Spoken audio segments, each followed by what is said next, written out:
kembali lagi ke segmen Cicet bersama Boro. Oke, kali ini kita kedatangan narasumber cantik kita bersama Jessica Halo Sihombing. semua.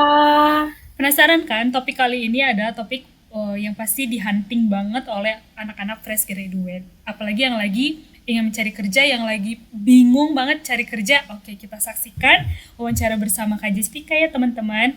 Halo Jessica. Hai. Nggak kaget speaker juga dong, Nel. Berasa Oke, enggak. sorry. Oke, tanpa basa-basi, bisa tolong perkenalkan diri kamu kepada teman-teman nih? Hai semua, perkenalkan nama aku Jessica Hombing, bisa dipanggil JJ, Jessica, Jejes gitu. Aku tuh lulusan dari S1 Brawijaya Statistika. Dulu kalau misalnya SMA-nya dari Budi Mulia, kalau teman-teman tahu ya. Mungkin nggak terkenal sih. Dulu di Statistika kuliah selama kurang dari 4 tahun, bukan 3,5 tahun juga, dengan IPK yang sosok lah, bisa lah intinya 3 gitu. Nggak bagus-bagus juga, karena aku tahu pasti teman-teman di sini banyak lah yang Suma, yang P4 ya, amin. Amin. Amin, meskipun enggak. Berapa lama untuk menyelesaikan dari semester 1 sampai semester berapa ya? Kalau boleh tahu. Kalau aku kuliahnya dari semester 1 sampai semester 8 gitu sebenarnya. Cuman di semester 8 itu udah tinggal skripsi, makanya di semester 8 aku IPK-nya 4 guys. Sombong. Time gitu. Karena memang cuma tinggal ambil skripsi dan tinggal sidang doang sih di semester 8. Untuk kuliahnya ya dari semester 1 sampai semester 7 yang full kelas gitu. Oke, dari fresh graduate, di bayangan kamu itu sebagai fresh graduate nih, misalnya kamu baru sidang nih, selesai semua. Otomatis kamu pengen cari kerja langsung, benar gak? Benar-benar banget. Nah, itu yang kamu rasakan pada saat itu, apa sih di benak kamu, seperti apa pekerjaan itu? Apa kamu pengen banget kerjaan seperti ada spesifik tertentu, apa gimana? Apa di bayangan kamu, gila nih, gue mesti dapetin ini nih, gak mau tahu lagi caranya gimana? Kalau untuk pengalaman ini ya, pembayangan tentang dunia kerja gitu, sebenarnya udah membayangkan dari semester 7 malah. Iya, dari semester 7 dari awal-awal aku tuh bikin skripsi gitu. Udah pengen banget nih kerja karena memang mungkin sama ya dengan teman-teman yang ada di sini ya. Rasanya kuliah itu sangat membosankan dan sangat stres gitu kan. Yes, oke, ya, Rasanya true. pengen punya duit sendiri, apalagi dulu anak kosan ya, pasti duitnya dibatasin. Miskin. Gimana sih gimana sih pengen punya duit sendiri, pengen bisa jajan sana sini, pengen bisa beli apa yang kita pengen gitu. Jadi kalau misalnya tentang ekspektasi bekerja itu udah dari semester 7 sebenarnya.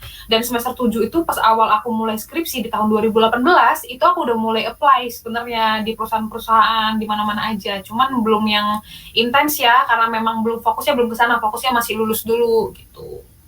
Oke, berarti setelah dari situ, apakah kamu langsung mendapatkan pekerjaan atau bagaimana? Apa langkah step selanjutnya yang langsung kamu lakukan setelah fresh graduate? Oke, mungkin cerita dulu ya. Aku tuh lulusnya di tahun 2019 di bulan Maret gitu. Di mana itu Kurang semester. nampak ya kalungnya. Oke, lanjut. Nel ini tetap screen record kan? Oke. Yes. Oke, mungkin boleh cerita dulu dari aku lulusnya ya. Jadi aku tuh lulus di tahun 2019 di bulan Maret. Itu di semester aku 8 gitu. Aku semester 8 pada posisi itu. Untuk daftar kerja tadi sesuai yang aku bilang, aku dari 2018 udah daftar kerja. Dari pertama kali aku mulai skripsi, aku udah mulai nih nyari-nyari. Udah mulai install aplikasi-aplikasi pencarian pekerjaan gitu. Jadi mungkin teman-teman juga tahu ya, Kaliber, LinkedIn, Indeed, Job Street, apalah semua itu udah mulai. Cuman di waktu itu belum intens karena memang belum tujuannya ke sana. Um, Dulu ya aku tuh orangnya nggak punya ekspektasi sih untuk perusahaan jadi corporate gitu, pengennya corporate karena mungkin dulu idealis banget ya, wah pengen kerja di perusahaan besar gitu intinya dulu. Kalau misalnya berapa lama sampai aku bekerja sampai akhirnya keterima kerjaan, mungkin sekitar 9 bulan kali ya, karena aku lulus di Maret, aku baru pertama kali kerja di perusahaan yang sekarang di Maybank itu di Januari 2020. Suka dukanya kamu selama 9 bulan ya. 9 bulan tuh bukan waktu tuh yang cepet tuh 9 bulan tuh udah sampai Oh, frustasi tuh. wah udah nggak frustasi lagi, Nel. Itu apa yang kamu alamin selama 9 bulan? Dan aku yakin, percaya kalau kamu selama 9 bulan itu tetap bertekun untuk mencari kerja. Bahkan kamu sampai pergi ke Jakarta ya. Itu kamu Iya, bisa benar-benar. ceritain gak perasaan kamu tuh selama 9 bulan bagaimana? Oke, mungkin 9 bulan ini ofisial penganggurannya, kalau misal dibilang ya. Ada ofisial Ofisial, pengangguran, iya, pemirsa. karena kan kalau misalnya pengalaman mencari kerja kan udah dari tahun 2018 ya, Nel, dari semester 7. Jadi dari semester 7 aku udah punya ekspektasi akan terdaftar kerjaan sana sini. Cuman ya maksudnya gini, maksudnya kalau misalnya official pengangguran ya dari 9 bulan ini gitu. Mm-mm. Official kita itu udah kayak nggak pengen bergantung sama orang tua gitu. Mungkin teman-teman di sini pasti Merasakan ada itu. yang pengalaman juga gitu. Kalau misalnya ditanya up and downs-nya, banyak banget sih ups and downs-nya. Kalau misalnya dibilang pengalaman ditolak, wah udah nggak terhitung lagi sih. Mungkin ratusan kali udah pernah apply sana sini dari perusahaan abal-abal sampai perusahaan korporat tuh udah banyak banget sih sebenarnya. Itu Nel, kalau misalnya pengalaman ditolak ada sih. Kalau pengalaman ditolak udah banyak banget. Kalau misalnya ditanya nggak ada lagi, nggak ada. Udah sampai kebal sih kalau misalnya ngeliat email ya. Mungkin teman-teman juga pasti pengalaman ya, ngeliat email dari perusahaan apa, paling ditolak lagi, udah sampai kayak gitu. Udah rada-rada putus asa ya. Iya. Tapi di benak kamu, kamu yakin kan pasti keterima di perusahaan korporat, atau kamu malah mengurungkan keidealisanmu? Oh, gue nggak bisa nih kayak gini terus. Ya setidaknya gue menurunkan keidealisan untuk supaya dapat ya dapat pekerjaan lah. Mungkin ada orang yang berpendapat kalau pengalaman lu penting gitu. Bodoh amat lu pinter tapi pengalaman lu kagak ada, ya kagak dibayar kan. Tapi kalau misalnya menurut Jessica sendiri, apakah kamu tetap bertumpu sama yang kamu bilang korporat dan perusahaan besar? Kalau itu sih aku orangnya cukup keras kepala ya, mungkin orangnya cukup keras kepala, idealis, jadi agak susah untuk berubahnya gitu. Sebenarnya agak susah dirubah oleh lingkungan kalau aku orangnya gitu. Orangnya tipe yang independen, jadi Taurus yang keras kepala. Mungkin teman-teman juga kalau misalnya percaya ini ya, zodiak-zodiakan gitu. Kalau dibilang idealis itu kapan sih idealis lo itu runtuh, Jess, gitu? Kalau misalnya itu pertanyaannya gitu. Idealisku itu runtuh ketika aku tuh lulus di bulan Maret. Terus Nela 6 bulan kemudian, Nela itu lulus terakhir ya, 6 bulan kemudian Nela baru lulus dan dia langsung dapat kerja gitu. Karena dulu kalau misalnya ditanya, emang lu nggak pernah ngelihat teman-teman lu udah kerja gitu? Banyak gitu, cuman masalah ini orang terdekatku gitu, Mm-mm. sahabatku udah kerja gitu, padahal dia lulusnya belakangan gitu. Di situ dan suatu hari itu Nela pernah ngomong gini ke aku, udahlah Jess, yang penting ada pengalaman dulu lah, namanya fresh graduate, yang penting ada pengalaman, kita bisa belajar gimana gimana nanti ke depannya ya pasti tercapai gitu. Akhirnya aku mulai deh kayak, oh God, kayaknya yaudah nggak apa-apa gitu, gak apa-apa lah aku ambil yang ada dulu ternyata. Dan hari itu aku mulai deh apply ke perusahaan-perusahaan yang eh, nggak korporat lah gitu. Tapi hari itu juga, bukan hari itu sih, pada momen aku udah mulai meluluhkan egoku, ternyata Tuhan kasih jalan. Akhirnya aku diterima di salah satu perusahaan startup gitu, dan startup ini lumayan terkenal ya teman-teman gitu. Pasti teman-teman juga pernah sering banget malah sampai sekarang pakai aplikasinya buat pesen makan, buat send kemana-mana, atau bahkan transportasi gitu. Udah diterima di sana dan mungkin udah tinggal training sih sebenarnya. Udah tinggal training gitu dengan gaji UMR saat itu. Banyak keluarga yang saat itu bilang, udah janganlah Jess, gaji segitu di Jakarta mah nggak cukup hidup. Di Jakarta itu minimal gaji 7 juta loh baru bisa hidup. Itu ada kakak sepupu ngomong gitu. Cuman saat itu karena ego aku udah kuturunkan, aku udah mau gitu, udah mau menerima itu. Tapi pas aku udah mau menerima itu, ternyata Tuhan kasih lagi hadiah lain nih teman-teman. Inilah perusahaanku yang sekarang, perusahaan Maybank. Yang mana saat itu pas aku dapat emailnya itu, dapat undangan psikotes, aku tuh abaikan sebenarnya. Jadi Tuhan udah kasih jalan, aku masih ngabaikan gitu sebenarnya. Tiba-tiba dapat email lagi untuk interview HRD, yang mana aku nggak ngerjain psikotes loh. Karena memang itu udah jalanku, aku mulai coba ikutin interview HRD, ternyata keterima ke user, keterima langsung ke medical check up, dan sampailah saat ini gitu. Memang ya, jalan Tuhan itu kadang nggak sampai kepikiran kita tuh. Ada aja jalannya yang padahal sebenarnya harus ikutin psikotes nih, tapi bisa jadi nggak psikotes. Makanya Benar. guys, jangan lupa berdoa ya, apalagi untuk mencari pekerjaan itu penting untuk adanya jawaban dari Tuhan, karena manusia itu bisa berkeinginan, bisa berkehendak, tapi apa, kenyataannya nggak sesuai dengan kehendak kita, karena apa, Tuhan punya rencana yang lebih indah, guys, ingat itu, oke? Keep praying. And then next to our question is, nih, kamu pernah nggak sampai uh, dengar-dengar kata orang, ataupun mungkin udahlah nggak mungkin dapet tuh, udah sampai 9 bulan, mungkin kan banyak, apalagi orang-orang kayak kita ya, eh, pasti pride banget sama yang namanya anakmu di mana, anakmu di mana. Ini tuh di dunia Batak tuh pasti ya guys ya, berasa orang Batak, anaknya di mana. Ditanya sama tetangga sebelah yang mungkin kayaknya nggak deket juga, tapi ditanya anakmu di gimana, kayak kepo gitu. Gimana tanggapan orang? Ini sekarang yang anak pertama pasti bisa ngerasain ya. Anak pertama sebagai panutan gitu, sebagai contoh buat adik-adiknya. Terus habis itu anak pertama yang kuliahnya itu juga di negeri gitu. Pasti keluarga besar itu kayak, kapan ya si Jessica ini kerja, kapan ya si Jessica ini kerja gitu. Jadi tekanan dari keluarga, tekanan dari luar, tekanan dari dalam sendiri-sendiri, karena aku orangnya idealis juga. Semua sih, dan tekanan dari teman-teman juga. Jadi ngelihat teman-teman yang lulusnya itu udah langsung kerja gitu, rasanya itu parah sih. Mungkin nggak boleh ditiru ya teman-teman, tapi dulu tuh hopelessnya itu udah perasaan itu kayak, Tuhan aku pengen mati gitu. Jadi kayak udah nggak gitu. hidup. Iya benar-benar. Untungnya nggak ada percobaan bunuh diri ya. Cuman ya ada perasaan itu. Jangan sampai ya teman-teman, itu jahat sih. Nggak bagus sih, nggak bagus. Udah saking putus asa ya. Kalau dari keluarga sendiri bagaimana? Melihat anakku nih, kan anak pertama ceritanya, pasti yang sangat diwanti-wanti, bukan diwanti-wanti sih, sangat yang ingin ini anak gua nih negeri, sangat dibanggakan tuh. Nah, yang bikin aku paling menyayat hati sih ini sih. Jadi adekku pernah cerita ke aku ngomong kayak gini. Itu posisinya aku belum kerja, udah hampir memasuki bulan ke-8 gitu. Terus adekku bilang gini, kemarin mama ketemu sama teman-temannya. Terus si mama bilang kayak gini, kalau misalnya ada yang tanya si Jessica itu kerja di mana, bilang aja udah kerja di Jakarta gitu katanya. Bilang aja, jadi kalau ada yang tanya. Jadi itu aku langsung nangis sih. Kayak gimana ya, rasanya itu kayak sedih lah, pokoknya intinya sedih.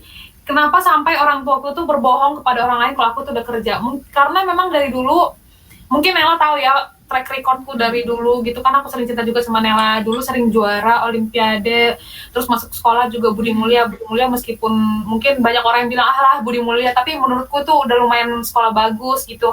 Habis itu masuk negeri dengan SBMPTN gitu, jadi mungkin orang tua aku tuh udah bangga banget gitu ya sebenarnya sebagai punya anak seperti aku gitu.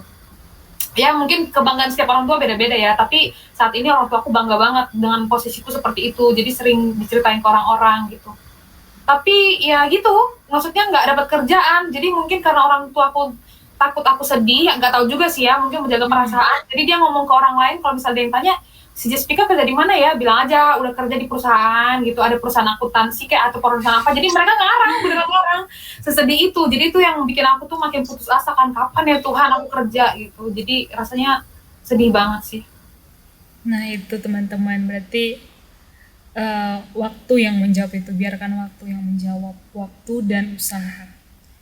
Oke, menurut kamu penting nggak pekerjaan itu sesuai dengan background? Sebenarnya penting gak penting sih, karena gini, pas aku pertama kali masuk Maybank, aku direkrut sebagai marketing landing gitu. Otomatis aku nggak pernah punya pengalaman sebagai marketing, tapi kita kan dibimbing untuk belajar, dan ternyata bisa juga loh, bisa juga gitu. Dan kemudian aku sekarang di bisnis analis gitu. Di bisnis analis mungkin banyak praktek-praktek statistika yang dulu aku di kuliah pernah lihat, tapi paling 10% deh, 10 apa 15% gitu. Sisanya aku harus belajar sendiri, cari sendiri, pelajarin perusahaannya, pelajarin bisnis analis gimana. Apalagi seorang bisnis analis lo harus tahu tuh berita hari ini gimana, bahkan berita dunia misalnya gitu. Kalau misalnya teman-teman tahu, kalau misalnya harga minyak atau apa itu harus cari setiap hari gitu. Jadi apa yang aku bilang, jangan pernah stop belajar gitu. Jadi nggak usah lah teman-teman mematok misalnya dia lulusan komunikasi, oh aku pengen cari deh jadi HC, jadi apa gitu, atau yang berhubungan dengan komunikasi, nggak usah. Coba aja apa yang, kalau ada kesempatan ambil gitu, jangan pernah dibuang, jangan pernah disia-siain gitu deh. Jadi intinya jangan karena nggak sesuai dengan background ya kamu langsung putus asa dan menyerah. Padahal sebenarnya ada keinginan untuk mau. Iya, benar benar benar. Dan jangan mau deh, apalagi masih muda ya, masih muda ini, kalau misalnya di perusahaanku tuh umur 40 itu masih dianggap muda loh. Bahkan kayak headku tuh sering ngomong gini, orang-orang di umur 40 tahun itu masih muda, masih sering belajar, masih maksudnya hasrat untuk belajar itu masih tinggi harusnya gitu. Apalagi kita yang masih umur 20-an ya, harusnya tuh haus akan pelajaran. Mungkin kadang-kadang burn out sekali-sekali nggak apa-apa lah gitu. Namanya belajar ya gitu. Berarti selama masih muda, bahkan 40 tahun udah masih dibilang muda ya. Hmm. Apalagi kita nih yang baru fresh nih. Oke, kalau kendala yang sering kamu hadapin saat bekerja itu apa? Wah, banyak banget sih Nel. Ini tuh mungkin Nela setiap hari udah menjadi my human diary lah ya sebenarnya. Hmm. Setiap hari curhat gitu.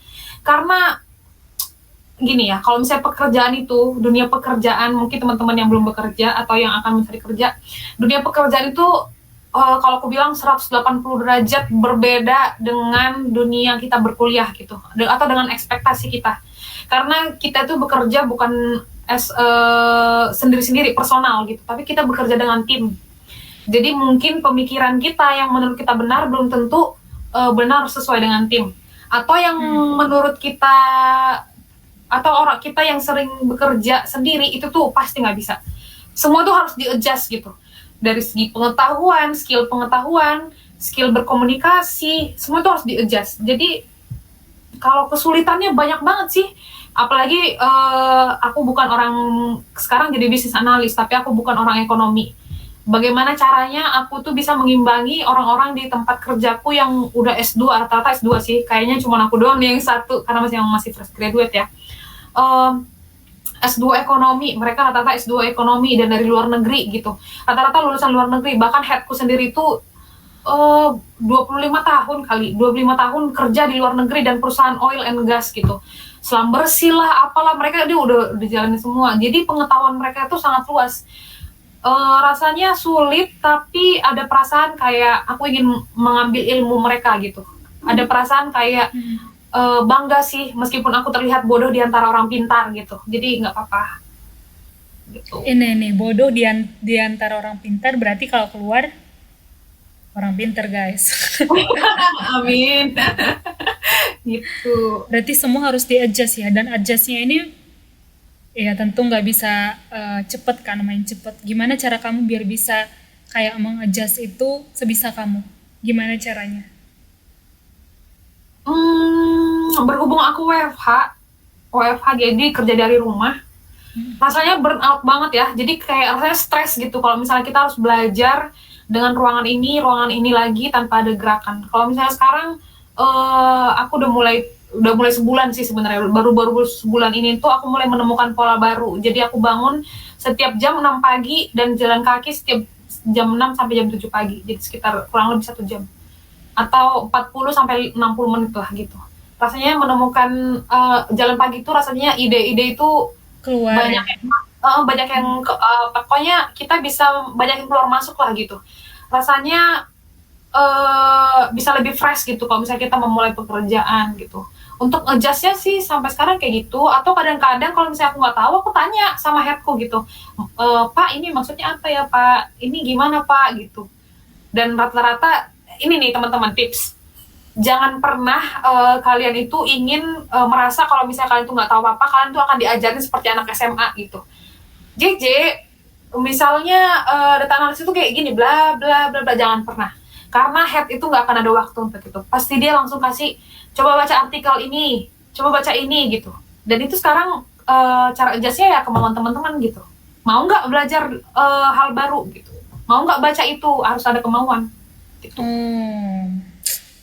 Harus ada kemauan ya teman-teman, itu dulu yang paling utama. Kalau nggak ada kemauan disuruh belajar apa mereka nggak langsung nyontohin A, B, C, D, kamu cari tahu, cuma dikasih clue-cluenya, dan itu kadang cluenya juga nggak jelas ya. Iya, iya, iya, iya, iya, benar-benar. Dan satu hal lagi mungkin bersyukur sih. Mungkin ini yang sering kita bahas ya, Nel. Hmm. Bersyukur gitu. Jadi kita inget lagi zaman-zaman kita susah dulu, zaman nyari kerjaan. Apalagi kayak aku nyari kerjaannya susah kan. Kalau misalnya lagi susah nih sekarang, misalnya, aduh kerjaan susah banget ya gitu. Ingat lagi deh teman-teman, ingat lagi dulu masa-masa susahnya gitu untuk sampai di saat ini gimana gitu. Mungkin itu juga bisa salah satu penyemangat ya gitu. Iya, apalagi teman-teman sekarang ini cepet banget yang udah kayak apa di generasi kita itu bosan kan, bosan keluar. Tapi dia belum ada cadangan tuh. Mentalnya cuman pikirannya aja tuh yang dipikirkan. Aku bosan selesai kayak gitu. Hmm. Berarti mulai dari sini kita harus mikir lagi waktu kita masa-masa kelam cari kerja itu gimana. Kamu itu kalau misalnya mau keluar harus udah kayak yakin pijakan kamu selanjutnya itu apa. Jangan main keluar tapi kamu tanpa ada plan alternatif lainnya. Kayak misalnya kalau sedikit cerita ya, dulu dulu aku putus dari training. Setelah dari training, terus habis itu nggak bisa bayar uang kos yang harganya pada saat itu 1.600.000 di Manggarai. Iya. Terus udah gitu, aku telepon nih si Jessica. Jessica nih kan juga di Jakarta lagi berburu kerja nih, hunting-hunting. Jess, kita di sini. Oh, Jessica pada saat itu jauh banget dia di daerah Pondok Cina, yang dia itu mesti naik KRL karena dia selalu ada wawancaranya ya di Jakarta Utara lah, Jakarta Timur, yang jauh banget kan. Akhirnya dan aku juga pada saat itu putus dari training alias nggak berpenghasilan lagi. Gimana nih caranya untuk bisa bayar uang kos? Akhirnya kami berdua memutuskan untuk tinggal bareng nih di di berapa ya, 4x3 ya, 4x3 room ya, Iya, ruangannya itu empat kali empat tiga kali tiga tapi udah kamar mandi dalam loh. Jadi 4 kali 3 itu bukan bukan cuman kamar doang. Iya, dan itu tempat tidur Gak small. nyampe deh, gak nyampe deh Mel 4 kali Iya, 3, 3 kali 3 kali ya. 3x3 ya, tiga Hmm. kali tiga dan itu tempat tidurnya small untuk kami berdua. Coba Jess jelaskan gimana cara kita mengakali hal tersebut hingga kita bisa tidur dengan nyenyak.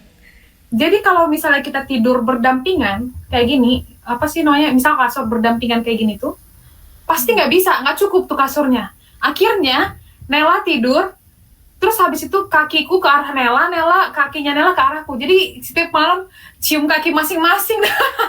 Kakinya Kepala, temen. samping kepala nih kakinya Jessica nih guys. Iya. Itu selama 2 bulan ya Nel, kurang lebih ya.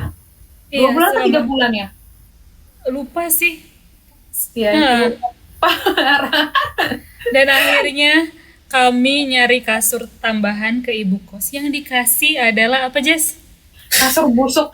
Ini tuh bukan busuk busuk apa ya? Bukan kitanya orang yang sok higienis gitu loh, tapi memang ini beneran busuk. Jadi wah, aduh dari kayak kutuan gitu nggak? Bener-bener Yang busuk. warnanya itu ya udah pudar, bukan putih Warna hitam, lagi. bukan pudar lagi deh.